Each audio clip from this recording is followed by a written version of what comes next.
जिस किसी ने भी जू-ऑन फिल्म देखी है वह जानता है कि काया को कितनी खतरनाक आत्मा है, लेकिन बहुत कम लोग यह जानते हैं कि आखिर काया को बनी कैसे। यह कहानी उसी रहस्य की शुरुआत है जो जू-ऑन के अंत की ओर ले जाती है। कहानी शुरू होती है एक बच्चों के साथ क्रूरता के मामले से। पुलिस और बच्चों की देखभाल करने वाले कर्मचारी जब उस घर में पहुंचते हैं तो उन्हें घर के अंदर चारों तरफ भयानक हालत दिखाई देती है। घर पूरी तरह बिखरा हुआ होता है और हवा में तेज बदबू फैली होती है, लेकिन घर का मालिक वहां मौजूद नहीं होता। जब पुलिस दूसरी मंजिल पर एक कमरे की अलमारी खोलती है तो उन्हें तोशियो नाम का बच्चा मिलता है जो भूख से मर चुका होता है, क्योंकि उसे मरे हुए काफी समय हो चुका था, इसलिए उसका शरीर सड़ चुका था। जांच में शामिल यामामोतो यह दृश्य देखकर डर के मारे जमीन पर गिर पड़ता है। जब वह कमरे से बाहर निकलने की कोशिश करता है तो अचानक तोशियो उसकी पीठ के पीछे खड़ा दिखाई देता है। यामामोतो अपने कैमरे से तोशियो की भयानक आत्मा की मौजूदगी रिकॉर्ड कर लेता है। उस घटना के बाद यह घर एक मनहूस और डरावना घर बन जाता है। कई साल बाद एक रियल एस्टेट कंपनी इस घर को अपने कब्जे में ले लेती है। आओई नाम की लड़की, जिसका जीजा उस कंपनी में बड़ा अधिकारी होता है, चुपके से उस डरावने घर का दरवाजा खोलती है और अपनी 3 सहेलियों के साथ अंदर चली जाती है। हैरानी की बात यह होती है कि घर अंदर से बिल्कुल साफ दिखाई देता है। ऐसा लगता ही नहीं कि यहाँ कभी किसी की मौत हुई हो। इससे लड़कियां थोड़ी निराश हो जाती हैं, लेकिन नानामी को एक कमरे से अजीब सी गुनगुनाहट सुनाई देती है। उसी समय मिसाकी को एक कोने में 3 ड्राइंग पेपर मिलते हैं। उन पर मोम के रंगों से अजीब चित्र बने होते हैं जो अलग अलग तरीकों से मरने को दिखाते हैं। तीनों लड़कियां एक एक चित्र हाथ में लेकर उन बच्चों जैसी ड्राइंग्स का मजाक उड़ाती हैं। उन्हें जरा भी अंदाजा नहीं होता कि इनका मतलब क्या है। नानामी आवाज का पीछा करते हुए दूसरी मंजिल पर जाती है और उसी कमरे में पहुंचती है जहां तोशियो की मौत हुई थी। थोड़ी देर में कमरे की लाइट अपने आप टिमटिमाने लगती है। नानामी डर के मारे पीछे हटती है। तभी वह जमीन पर अचानक उभरता हुआ काला पानी देखती है। अलमारी का दरवाजा जोर जोर से हिलने लगता है।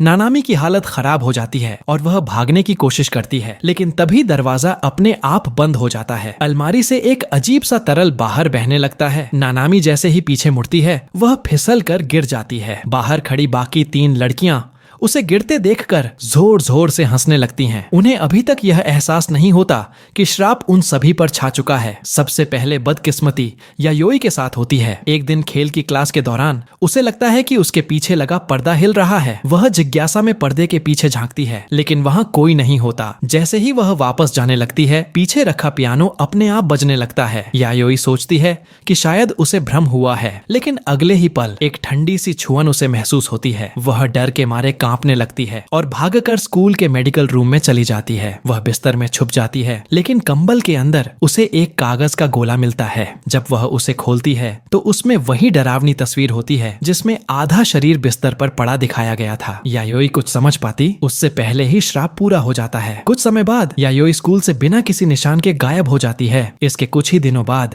रीना भी बीमारी का बहाना बनाकर स्कूल आना बंद कर देती है। चिंता के कारण आओई और नानामी ने रीना के घर जाकर उससे मिलने का फैसला किया, लेकिन रीना ने खुद को अपने कमरे में कसकर बंद कर रखा था। काफी मेहनत के बाद जब दरवाजा खुला तो कमरे के अंदर पूरा अंधेरा छाया हुआ था। जहां जहां भी कोई दरार थी वहां सब जगह टेप चिपकाए गए थे। रीना कांपती हुई मेज के नीचे छिपी हुई थी, लेकिन जैसे ही उसकी नजर आओई पर पड़ी, रीना अचानक बहुत घबरा गई और अजीब तरह से व्यवहार करने लगी। उसकी बात सुनकर नानामी को पहले मिले उस लड़के की याद आ गई। अभी वह इस डर से उबर भी नहीं पाई थी कि उसने दरार से निकलती हुई एक सफेद मरी हुई सी हाथ देख ली। इस डरावने माहौल में नानामी का वहां रुकना मुश्किल हो गया। वह आओई को जबरदस्ती वहां से चलने के लिए कहने लगी, लेकिन जैसे ही दोनों उठने वाली थीं, रीना उन पर झपट पड़ी। दोनों ने उसकी बातों को अनसुना किया और जान बचाकर वहां से भाग निकली और कमरे में अकेली रह गई रीना पूरी तरह से मानसिक संतुलन खो बैठी। काफी देर तक रोने चिल्लाने के बाद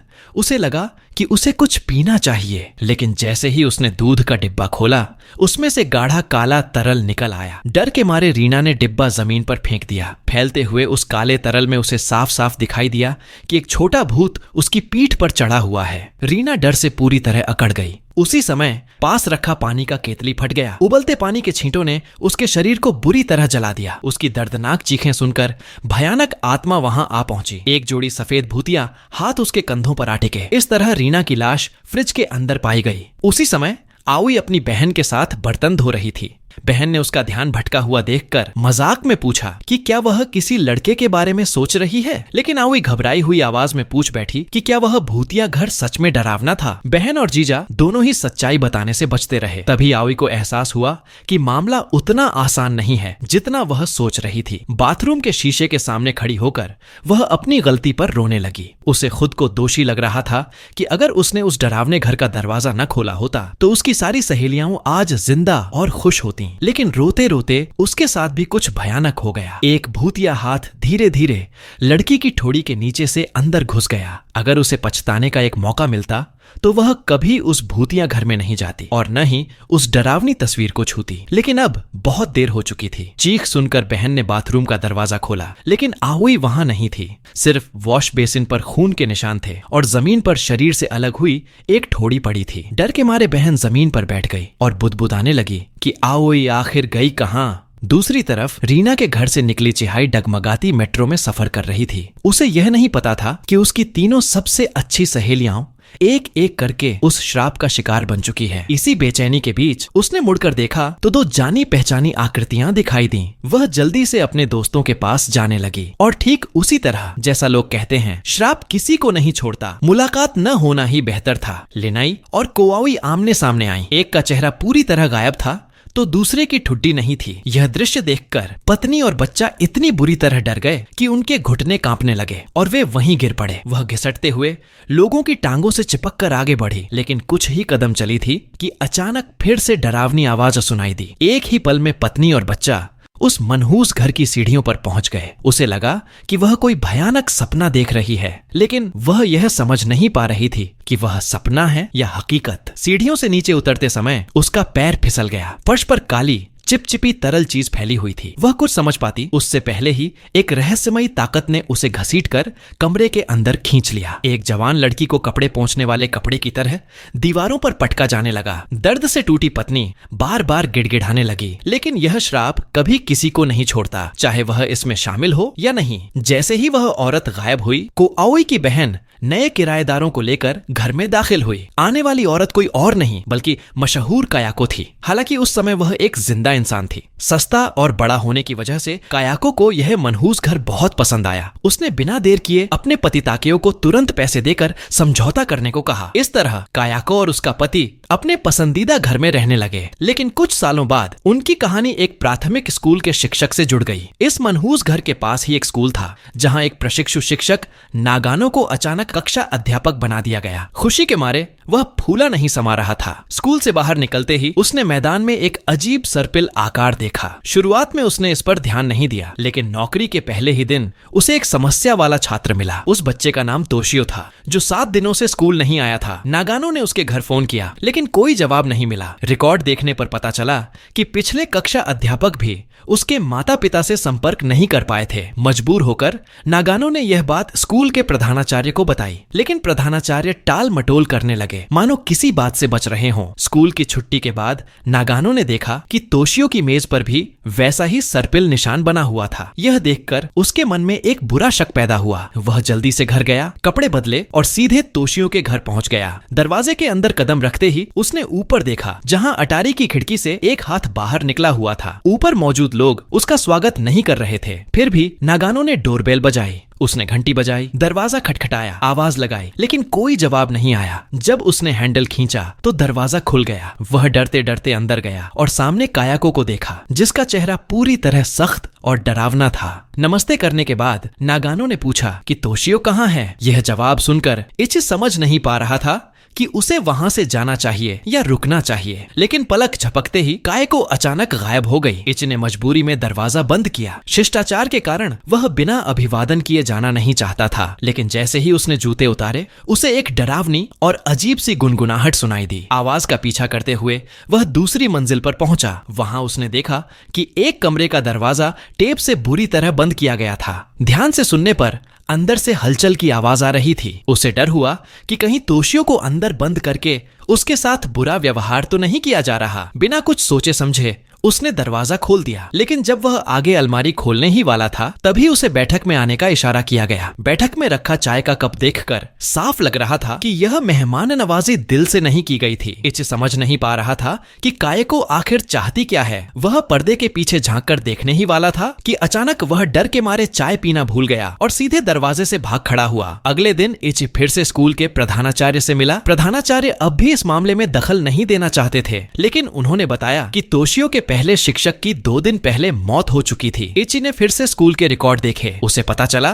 कि पिछले शिक्षक ने भी तोशियो के घर जाकर देखा था, लेकिन वह भी न तो तोशियो से मिल पाया और न ही उसके पिता से। हैरानी की बात यह थी कि पिछले शिक्षक की डायरी में भी वही गोल गोल घुमावदार निशान बने हुए थे। शाम को जब इची का साथी घर लौटा तो उसने देखा कि इची न तो लाइट जला रहा है और न ही खाना बना रहा है। वह किसी मानसिक रोगी की तरह उन गोल निशानों को घूरता जा रहा था। उसे लगा कि शायद इची का काम ठीक नहीं चल रहा, इसलिए उसने तस्वीर उठाकर पूछा कि वह समस्या वाला छात्र आखिर कौन है। लेकिन अगले ही दिन कक्षा में इची ने अचानक तोशियो को देख लिया, जो कई दिनों से स्कूल नहीं आया था। इची को बहुत राहत मिली, लेकिन उसकी खुशी कुछ ही पलों में खत्म हो गई। उसने देखा कि तोशियो बस डेस्क पर गोल गोल निशान कुरेद रहा था। इची तुरंत उसे रोकने आगे बढ़ा, लेकिन वह यह सोच भी नहीं सकता था कि यह छोटा सा बच्चा असल में शापित आत्माओं में सबसे खतरनाक है, जो बिना पलक झपकाए लोगों को मार सकता है। उसे शिक्षक की डांट से क्या फर्क पड़ता। अचानक तोशियो फिर से गायब हो गया। छात्र अपने आप से बातें करते शिक्षक को देखकर हैरानी से मुंह खोले रह गए, क्योंकि बच्चों की नजर में वह डेस्क शुरू से ही खाली थी। कक्षा में तोशियो को देखने के बाद इची का व्यवहार दिन ब दिन अजीब होता चला गया। कॉपी जांचते समय भी वह अनजाने में गोल निशान बनाने लगता। जब उसे होश आया तो उसने देखा कि एक काली परछाई गलियारे से गुजर रही है। इची उसके पीछे पीछे चला गया और सीधे कक्षा तक पहुंच गया। वहां उसे एक डेस्क पर एक डायरी मिली। उस डायरी में कायको के जीवन की कहानी लिखी थी। इची उसे पढ़ने में इतना डूब गया कि उसे पता ही नहीं चला कि उसके पीछे एक भूत खड़ा है। जब इची का साथी घर लौटा तो उसे पता चला कि इची बेहोशी की हालत में कांच पर गोल गोल घेरा बना रहा था। जैसे जैसे उसके हाथ चलते जा रहे थे, उसका चेहरा और ज्यादा उत्तेजित होता जा रहा था। इची जोर जोर से उसे रुकने के लिए चिल्लाया, लेकिन किसी ने सोचा भी नहीं था कि वह सीधा खड़ा खड़ा बेहोश होकर गिर पड़ेगा। इची तुरंत उसे उठाकर बिस्तर पर लिटा देता है, लेकिन उसके मुंह से किसी और इंसान का नाम निकल रहा होता है। तभी उसके बॉयफ्रेंड को समझ आता है कि कुछ बहुत गलत हो रहा है, क्योंकि अब उसके साथ भी अजीब घटनाएं होने लगी थीं। वह जानता था कि यह सब कोई साधारण बात नहीं है, लेकिन उसे इस पूरे मामले की शुरुआत से अंत तक सच्चाई जाननी ही थी, वरना इची इस भयानक दलदल में और गहराई तक फंसता चला जाएगा। इसी दौरान उसे इची के बैग में वह डायरी मिल जाती है। डायरी पढ़कर पता चलता है कि काया को सच में एक बच्चे को पाने के लिए पागल हो चुकी थी। जब भगवान से की गई प्रार्थनाएं बेकार गईं, तो उसने शैतान की ओर रुख कर लिया और तभी तोशियो ने उसकी इच्छा पूरी कर दी। यह कहना मुश्किल है कि तोशियो ने कायाको का इस्तेमाल किया या कायाको ने तोशियो का। 10 महीनों बाद कायाको ने साइबे तोशियो को जन्म दिया। उसकी जिद और बच्चे को पाने का डरावना तरीका देखकर बॉयफ्रेंड की रूह कांप जाती है, लेकिन फिर भी वह हिम्मत जुटाकर इस मामले की जांच जारी रखता है। इसके बाद वह साइबे परिवार के घर का पता ढूंढता है। दरवाजा खुला देखकर वह सीधे अंदर चला जाता है, लेकिन वहां उसे कुछ भी हाथ नहीं लगता। फिर वह प्रॉपर्टी कंपनी पहुंचता है, जहां आवी के जीजा उससे मिलते हैं। वे पहले तो इस भूतिया घर की बात छिपाना चाहते थे, लेकिन जैसे ही उन्हें पता चलता है कि इची भी इसका शिकार बन चुकी है, वे सच्चाई बता देते हैं। वे बताते हैं कि 9 साल पहले उनकी पत्नी और साली भी इसी घर की वजह से मारी गई थीं। साथ ही वे एक और डरावना सच बताते हैं। 19 साल पहले की गर्मियों में एक बच्चे की लाश इसी घर में फेंकी गई थी। अब उसे काफी कुछ समझ आने लगता है। वह लाइब्रेरी जाकर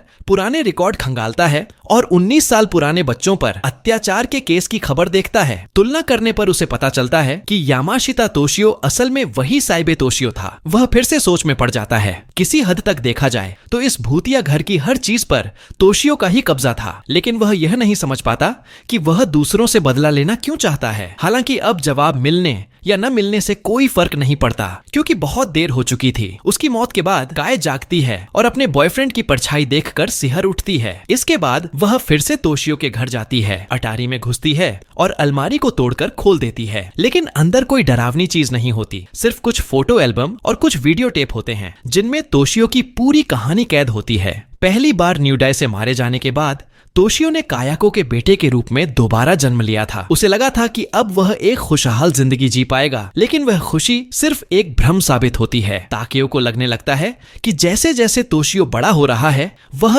उसका जैसा नहीं दिखता और वह बच्चा कभी भी अपने पिता के करीब नहीं आता। उसे शक होने लगा कि उसकी पत्नी का किसी और से संबंध है। जुनो का जन्म वैसे भी किसी तरह समझ में नहीं आता था। मानसिक दबाव में आकर कायाको ने सब कुछ किस्मत पर छोड़ दिया। इस बात से गुस्से में आकर ताकेओ ने कायाको की गर्दन मरोड़ दी। इसके बाद उसने कायाको की प्यारी काली बिल्ली को माइक्रोवेव में डाल दिया। ताकेओ किसी को भी जिंदा छोड़ना नहीं चाहता था, इसलिए उसने अभी अभी 10 साल के हुए जुनो को भी मार डाला। जुनो 2 बार इंसान बनकर आया, लेकिन दोनों बार 10 साल से पहले ही उसकी मौत हो गई। अब उसने अपनी आखिरी उम्मीद छी पर लगा दी। जब कायाको पूरी ताकत से छी को मारने की कोशिश कर रही थी, तभी जुनो उसे बचाने के लिए आगे आया, लेकिन ची ऐसे डरावने बच्चे को अपना बेटा मानने को तैयार नहीं था। यह देखकर जुनो गुस्से से भर गया। उसने एक तेज चीख मारी। ची की आंख खुली और वह होश में आ गया। उसे लगा कि वह इस बार बच गया है, लेकिन यह उसकी सबसे बड़ी भूल थी। जुनो अब उसे उसके सबसे प्यारे इंसान के जरिए बर्बाद करना चाहता था। यहीं पर यह कहानी खत्म होती है। जुऑन एक ऐसी फिल्म है जिसके बारे में जितना ज्यादा सोचो उतना ही ज्यादा डर लगता है। सबसे हैरान करने वाली बात यह है कि पूरी फिल्म में साइड रोल में दिखने वाला छोटा भूत जुनो असल में कायाको से भी पहले का और ज्यादा खतरनाक था। मिलते हैं अगली कहानी में।